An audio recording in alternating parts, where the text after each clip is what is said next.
Welcome to Divorce Dads of America, The Rebuild. I'm your host, founder, Anthony Thompson. Glad you're here, dude. I was on a coaching call recently. Check this out. There was a dad on the line. He kept telling me he was trying. That word, man, I'm telling you, that word alone will kill you. Trying to build his business, trying to be more present, trying to get his finances together, trying. And I stopped him. I said, whoa, what are you actually afraid of? What are you actually afraid of? And he went quiet. Not for a second. Full minute of silence. Looks away. Tears. And then he said, failing. And I said, when was the last time you felt like you were enough? Again, long pause. Tears. Real. Raw. He said, when I was married. And I said, what about now? He went quiet again because he already knew the answer. The marriage confirmed his identity. The marriage told him he was enough. And when it ended, the confirmation went with it. And without it, he's been trying ever since, not committing, not deciding, trying. Because trying means if it doesn't work, at least he did not fully believe he could. Today, this episode is for that dad. I know he's not alone. I know I was that dad. I was the one that was sort of half in, half out. Didn't want to fail again. And listen, before we keep going, we're about 100 followers away from 1,000 on Spotify. Hit follow right now on Spotify, Apple Podcasts. One click from you guys gets us one step closer to building this thing out, to investing more into this for the greatest guests to help dads in all stages of life in the rebuild. This is huge. Not a group. Find a dad. If there's a dad, not a group of them, just one. Just text one thing. Send them this episode today. Just say, this one's for you, dude. One text, one dad. Let me tell you what the marriage was actually giving you. And most of you will feel this. I want to start here because most dads, they don't really admit this out loud. It's in their head. The marriage was not just a relationship. It was an identity system. It told you who you were. It confirmed your value. You were a husband, a provider, a father in a home, a man with a role that made sense. And you know what? When you first started to do it, when I was first married, I sure didn't feel ready for it. When I first had a child, oh my God, I was not ready. I was terrified. But then you start building, it starts growing. You're like, hey, this is me. This is my identity. This is what I do. I provide. I do this. Boom, boom, boom. When the marriage ended, the identity system collapses with it. Not just a relationship, the entire framework you'd been using. It's literally like the World Trade Center collapsing. It's like that. It's like, whoa, it was there. It's gone. Ground zero. And you're like, holy smokes, what is happening?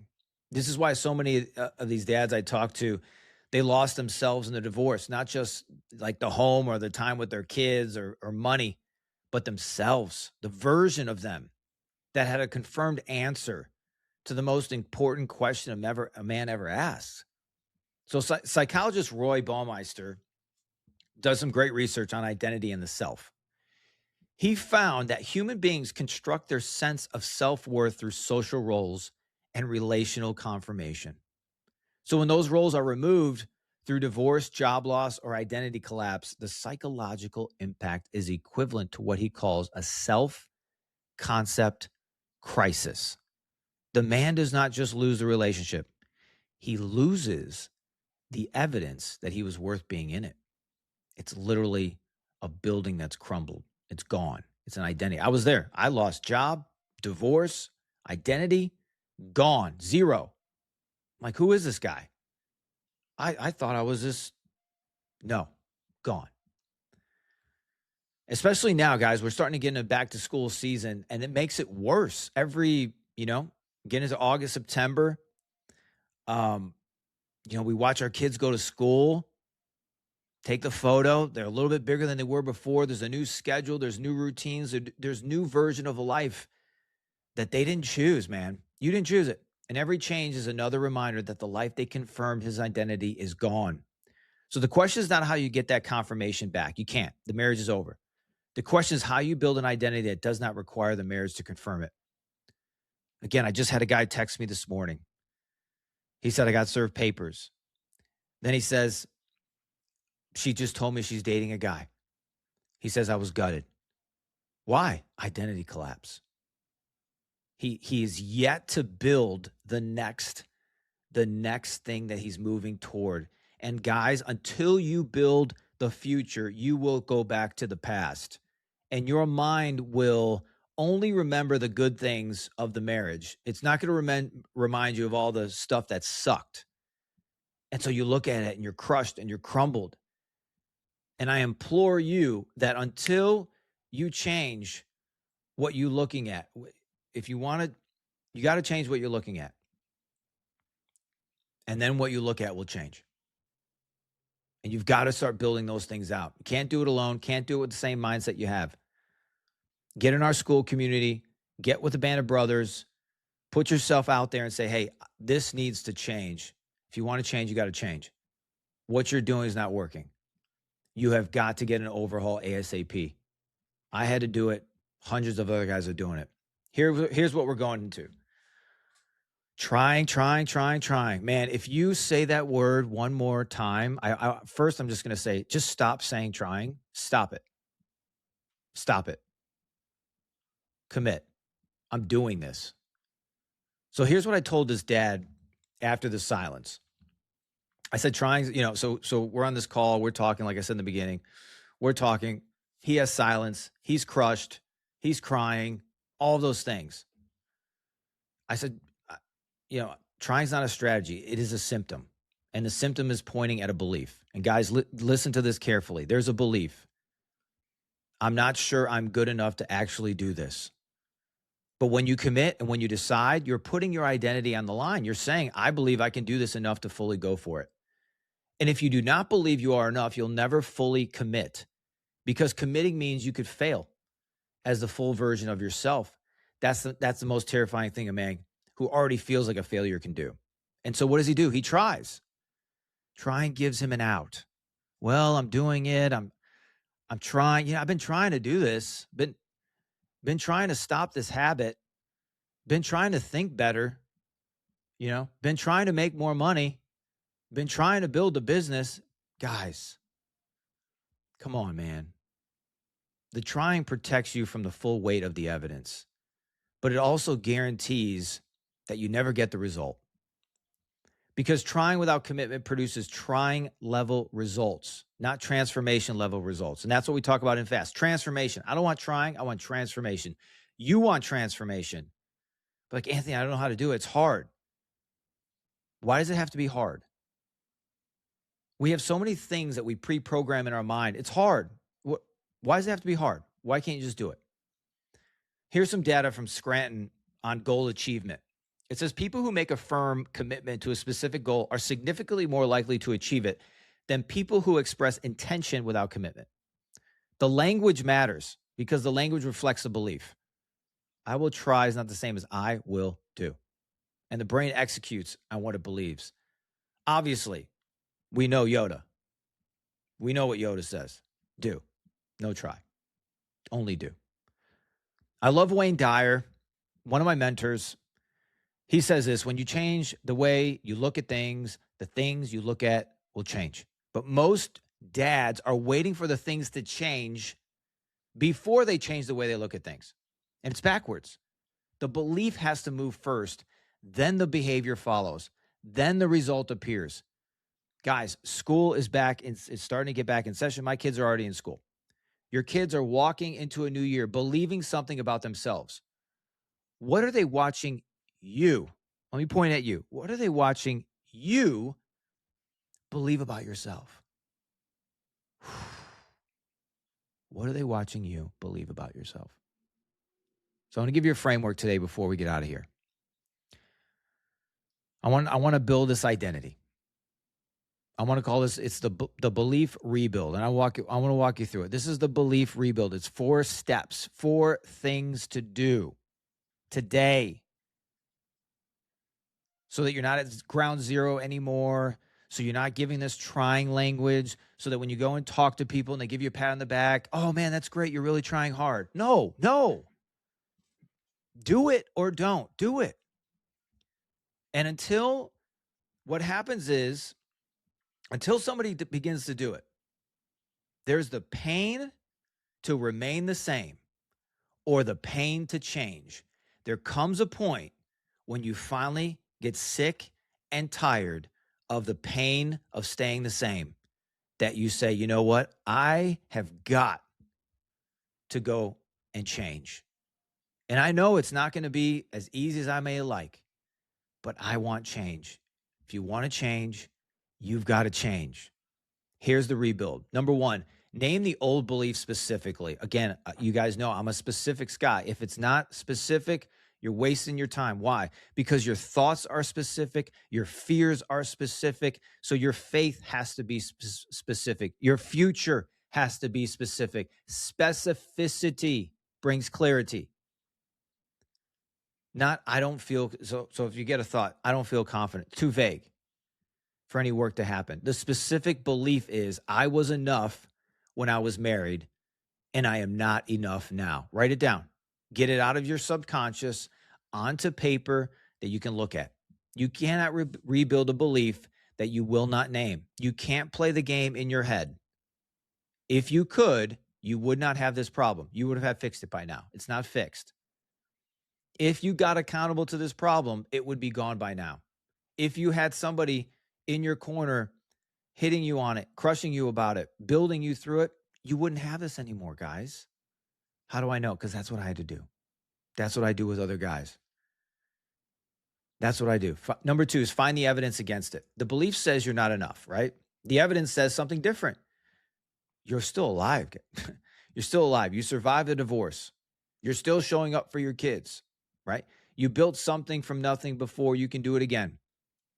Maybe you're in a coaching program, investing in yourself when it would be easier to quit, right?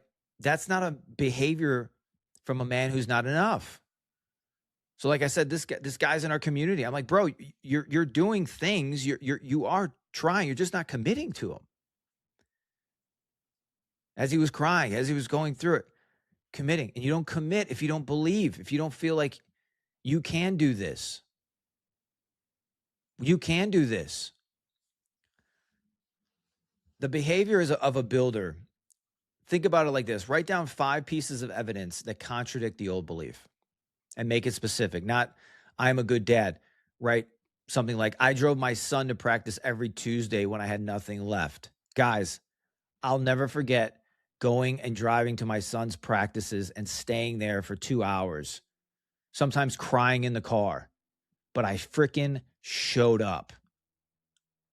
While I was in there, I was listening to things that were putting faith inside my life, inside my mind. I was speaking words and things of life. I was going through these hard conversations and hard questions. Number 3, you got to install the new belief, daily repetition. This is where most men skip, and then they wonder why it doesn't work. The new belief can't be installed just through affirmations. It requires action that produces evidence. Every morning you execute the non-negotiables. Many of you know what mine are with Jesus and moving and publishing and connecting and wins. You're producing evidence that the new belief is true. And I encourage you need to get 5 non-negotiables that are linked, that you have evidence of the daily actions that you're taking. Every time you pick up the heavy weight and you don't get crushed, the new belief gets stronger. You're not waiting to feel enough before you act. You're acting until you feel it. So Michael Merzenich at UCSF, another great researcher on neuroplasticity, found that the brain physically rewires itself in response to repeated behavior. So new neural pathways form not through different thinking, but through doing differently consistently over time. That's how you change the belief. And number 4 is you protect the belief from the old voices. Hello. The old belief is going to come back. It always does. You're tired. Something doesn't go your way. Things get hard, right? You get a setback. You miss something you were supposed to do. And you're going to hear, you're not enough. And you have to be ready for that moment. Not with willpower, with a system is what we talk about in the FAST system. Systems and strategy. The morning non-negotiables. The community of brothers. The coach who calls you forward. The scripture you have memorized for exactly this moment. The walk that you already have pre-programmed about I am enough and what I say while I am enough. The strategy, Proverbs 23:7 says, as a man thinks in his heart, so is he. Not as he feels. not as a man was told that he was, as a man thinks. You get to choose the thought. You get to choose not just how you think, but how you feel. That is the difference between the ownership of your life. How do you want to feel? And do you know that you are actually the one who decides? So let's talk about back to school here for a second. What's it really saying? What's going on here? What's going on? Every September, we start putting the kids back. I started getting photos already. New teachers, new versions of their life. Man, oh, it's heavy. It's heavy watching them grow up. It's heavy. But your kids aren't watching your bank account, and they're not watching your square footage. They're watching what you believe about yourself. And whatever you believe, they're absorbing. Your son is building his identity right now, partly from what he sees in you. Your daughter's learning what a man looks like when he rebuilds. What do they see? And what do they feel? Because there's many times where you might say, oh, I don't say anything around them. But I'll never forget the moments when I would walk home into the door of the house and my dad had a tough day. He didn't have to say anything. Whew. I could feel it the moment I came in the house. Your attitude, your internal dialogue is seeping out of you onto your children, even if you don't say it, even if you don't know what's going on. And that is what they're actually learning from your rebuild. Not in what you say, but in the energy that you are giving out in your day, the energy of fear, anxiety, worry, shame, guilt. You know it. You walked in the house of your a friend, family member, and they had a tough day. They don't have to say anything. You know. Why don't you think about a dad who is trying or a dad who has decided? A dad who felt like enough when he was married, or a dad who found it again on the other side. And finding it again, it's already there, guys. I'm not saying you got to go find it. It's already there. You have just, this picture has been imagining this treasure that's on the beach, and sand is piled upon it and piled upon it, piled upon it. And now you stand on that sand and you don't know where the treasure is. And what happened is, that's called life. That's called some failures. That's called some setbacks. And you haven't gone to dig that treasure back up to find it. It's there. Your identity was just misplaced in the wrong things in the wrong places. The identity is there of who you are, what God's created you to be, where you're going, where your future is, what you have for your kids. And that's what you got to remember. It's right there inside of you. You don't have to go looking elsewhere. Sit quietly, take time with yourself, and do those hard things. You were enough when you were married. That was true. And the divorce did not take that man away. It buried him under fear, shame, loss like sand. And your job, your only job in this season, is to dig that back up. Not to find a new man, to find the one that's already there, man. I'm telling you, he's still there. I see this from every dad that I sit with and coach. I am never trying to have him get somewhere. I'm trying to have him remove the sand so he can see, holy smokes, this is the guy I was created to be. This is who I am. The difference between builders and drifters: when the belief is broken, a drifter waits for the evidence before he changes the belief. He says, show me the results, and when I believe, and then I'll believe I can do it. Show me the money, and then I'll believe I am enough. Show me the success, and then I'll commit. And so he waits, and the evidence never comes because the belief never changed. His kids watch a man who used to be enough, waiting to feel like it again. And builders, they change the belief before the evidence arrives. They name the old belief. They find the evidence against it. A builder installs the new one through daily actions. He protects it from the old voices. And one day, not today, maybe not this week, but one day he wakes up and realizes he does not need the marriage to confirm he's enough anymore. He built that confirmation himself, one rep at a time, one non-negotiable at a time, one decision at a time. You were enough when you were married. That man is still there. Go find him, boys. If this episode hit you, do step 1 of the belief rebuild. Write down the specific belief that's holding you back, not the general version, the exact sentence. Then write down 5 pieces of evidence that prove it wrong. This is where the rebuild starts. Follow the show on Spotify or Apple Podcasts. We're about 100 or so subs away from 1,000. One click from you right now gets us a step closer. Share this with a dad who felt enough when he was married, and now he's been trying ever since. I love you guys. Pray for you every day. God bless you. I'll see you on the next one.